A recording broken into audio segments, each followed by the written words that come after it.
Okay, I just remembered one of my most crazy stories from when I used to work in a psychiatric hospital. So before I was a hospice nurse or a nurse in general, I was a behavioral tech. I had my undergrad in psychology. I was fresh out of college, and my first job was at this psychiatric hospital. So one night we had a guy that was 302, which means he was brought in and was going to be like forced to stay in this hospital for at least 5 days because he was 302, meaning he may hurt himself or hurt somebody else. So he had to come here by order. And he was put in seclusion, I think because he was acting violently or combative or something.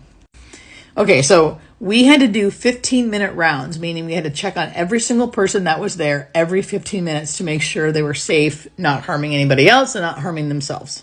So one night during night rounds, they were doing rounds, and 15 minutes checked on everybody. Everyone was fine, including him in seclusion, camera on him, and they visually check on him. I think they said he was asleep.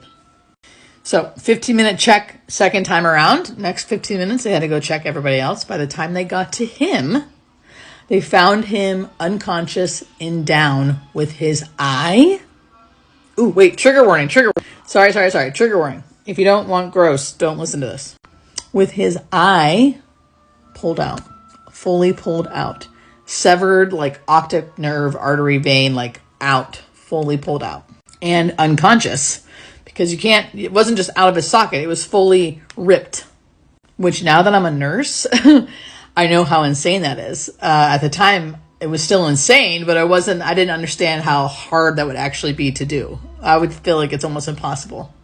So he had to get rushed down to the ICU because he was unconscious. And I don't know I wasn't actually there. I was the day shift nurse coming on. This is like a story that was retold to me from the night shift.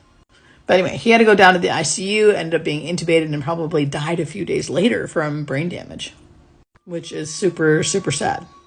And the craziest part is that 15 minutes in between the first rounds and the second rounds, no one heard him yell. No one saw him doing anything. They said on camera it looked like he was just laying in bed. No one heard a peep. So this man somehow ripped out his own eyeball, severed the optic nerve, without making a sound, and did it between the two 15-minute periods before they got checked on again. Crazy.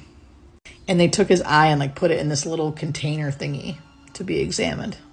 So I didn't actually see him, but I did see his eyeball.